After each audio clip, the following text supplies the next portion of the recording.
Hi everyone, this is Dr. James DiNicolantonio, author of The Cell Fix and The Mineral Fix, and today I'm going to be talking about the optimal way to hydrate. So there's a lot of different recommendations out there on what is the best way to hydrate, and it really depends on what actually your goals are. So if you're looking to acutely boost performance, then your hydration strategy is going to be completely different than if you are looking to boost performance later on or in the future.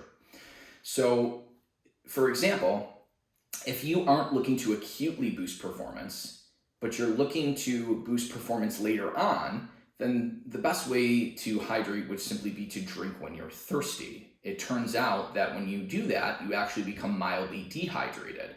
And when you do that multiple times, you become dehydrated acclimated. In other words, the adaptations to the mild dehydration improve your performance in the future. So this is basically adapting to a hormetic response. When you are mildly dehydrated, your body adapts and it actually boosts plasma volume later on, which is going to improve performance later on. So if you're in a training camp and your goal is to have better performance later on, then actually coming in hydrated but inducing mild dehydration, which is essentially a drop in body weight of 1.5 to 2.5% after you work out. So essentially you weigh yourself before training and then you weigh yourself after training and you see how much fluid you've lost. When you induce mild dehydration of 1.5 to 2.5% drop in body weight, and then you rehydrate after that fact, the adaptations that come from that are going to improve performance later on. So it turns out that our thirst signal isn't the greatest for that particular event, but it actually turns out that our body uses that mild dehydration and adapts, and your performance actually becomes better later on. So it is important though to rehydrate after the mild dehydration session, which would essentially be consuming a salt solution as salty as your sweat, and to also consume the other electrolytes besides sodium and chloride or salt that are also lost through sweat. And this is covered in greater detail in my book, The Mineral Fix, because we also lose many trace minerals. So if you want to know the exact amounts of trace minerals that are lost through sweat per hour of exercise, I highly suggest you pick up The Mineral Fix. Now, what about acutely boosting performance during competition? Or if you are dehydrated or you feel like you have a lack of energy, then what is the best way to actually hydrate?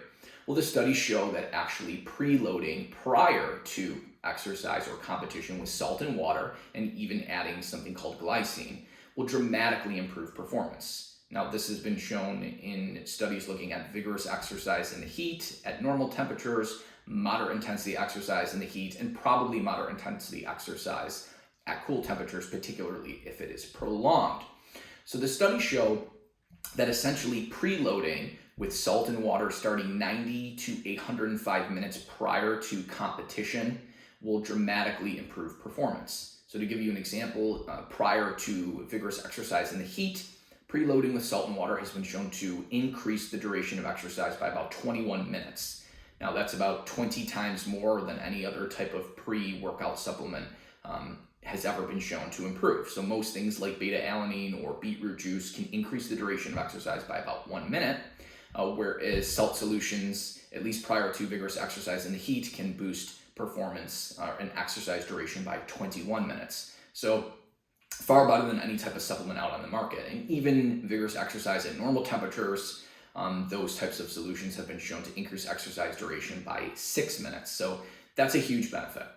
Now, again, these salt solutions are consumed 90 to 105 minutes prior to competition or training, and they're slowly consumed over 30 to 60 minutes. And this slowly boosts blood volume, and it gets ahead of the main problem that decreases performance during vigorous exercise, and that is the drop in blood volume.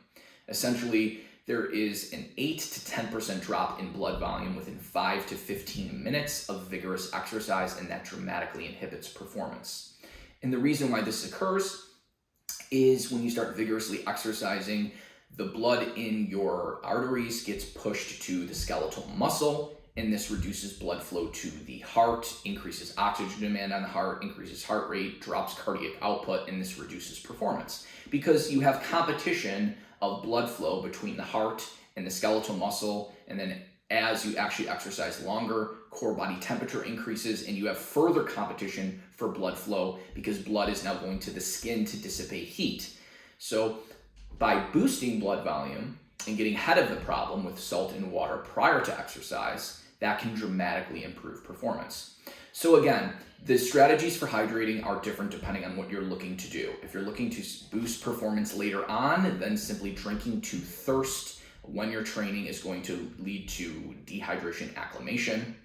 And then rehydrating with a salt solution as salty as sweat is going to bring those back, basically allow you to be hydrated during the next time or prior to your next training session. Whereas if you're looking to acutely boost performance, then preloading with salt and water and even adding glycine is going to dramatically improve performance because it can actually keep heart rate down by about 10 beats per minute less, keep your core body temperature 3/4 of a degree cooler, and allow you to exercise anywhere between 6 to 21 minutes longer. So this is all going to be detailed or put in greater detail in an upcoming book on how to improve athletic performance.